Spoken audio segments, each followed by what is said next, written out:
Hello, I'm Elizabeth Barry, and I am reminding you to get out of your own way.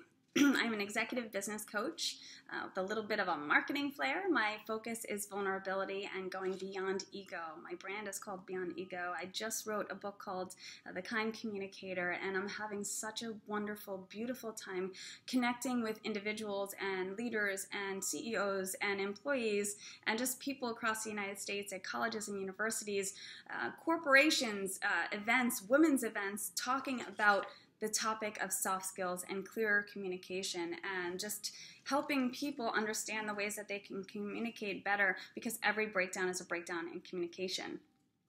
So at my last workshop for The Kind Communicator, I asked each one of my attendees in a very intimate setting to put down an anonymous thing that they were being held back in their communication, right? So everyone wrote down something that was holding them back in communication, that they had inside of them that they were having trouble communicating in a healthy way. So I am answering those in this new video series, and I hope that you're enjoying it. If you just tuned in now, I have several other videos with my Be Kind t-shirt, but this is really based off of this first workshop, which went swimmingly. So this person had a challenge with communicating. Actually, they all did. So they said, how do I enable others who lack self-awareness in their communications to be more user-friendly? Well, I think what you're trying to say here is that when you're around others who lack self-awareness, how do you help them communicate in better ways? This is a really difficult one because we can't change other people, and I've learned that the hard way. Being a coach, one of the things that I have had respect for is that I can't walk around coaching the world. When I walk around to people that lack a self-awareness or lack respect or lack thereof of ways to communicate kindly, I've learned to not speak. I used to speak. I used to speak my mind really clearly. That didn't work. That wasn't healthy. But what I've learned is that I can't control other people and I can't coach the world. And I just watch what's happening and I'm just thinking, SMDH, shaking my damn head. all you millennial people with your like little acronyms, it's cool. If you do want to take an opportunity to communicate with this person and try to help them better communicate with you when they have no self-awareness or they're kind of a jerk, maybe ask them. My biggest piece of advice for this is, if you want to try to talk to them about it, is to get curious, right? Sometimes when people lack a self-awareness, you just have to ask them. They probably don't have the tools or the know-how. They don't see the stuff that they're doing wrong. But not everybody wants to be helped. So you have to be very careful. There's a boundary there.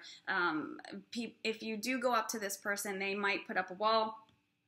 They might be defensive, and they might call you out for trying to change them. And that's a big, big, big fear for many people, is that they don't want to change. They don't want to look at their shit. My book called Own Your Vulnerability was written because I sat quietly in the muck of the things that I was not in control of. I was not good at. I was not a great communicator. I was a yeller. I was a runner around the room rager with my hands up, because I grew up with the Irish rage, thanks to my parents, but they didn't have the tools, and I don't look at that as an obstacle. I look at that as a way to have learned how to become a better person, and now I teach my clients how to do this in business, in life, in relationships, and it's really a beautiful thing. So I'm grateful for that. I'm grateful for the flaws that I've had. So maybe ask them, or get curious, ask them if they need help expressing something better. And that's, again, only if they're willing to share with you or open enough, because you don't want to approach someone that will put up a defensive wall, because then you're going to get in an argument, and then you're just going to be, chances are they like to be in their self-aware place because it's comfortable. It's comfortable for them. when we lack self-awareness, it's kind of like our comfort zone, right? We wear this coat of comfort that I don't want to know what's wrong with me because I am comfortable being myself. It's uncomfortable taking that jacket off and being vulnerable and looking at the ways that I speak unkindly, or I act like a jerk, or I'm rude, or I'm defensive, or I'm manipulative, and people don't want to see the crap that they have. So be very, very careful. But chances are, if the person is lacking self-awareness and you become curious, you ask them questions, they might want help. They might want help knowing how they show up in an off way. And if they're open to that, then become a friend, become a great listener in that situation. So you can't change them. You absolutely cannot change them, but you can be the kind communicator. You can be a good friend. You can be a good mentor to them to say, hey, listen, the way you showed up today was not really that great or healthy. It might have pissed a few people off. Are you aware of that? Do you know that? Just be the kind communicator. Just also be aware of yourself and be fully in your power, knowing that you can't walk around controlling others. You can't walk around changing others, and you can't walk around pointing or blaming. And there's so many people with a lack of self-awareness out there that I would love to change. I would love to say, hey, I can coach you. Like, here's my number. But I don't.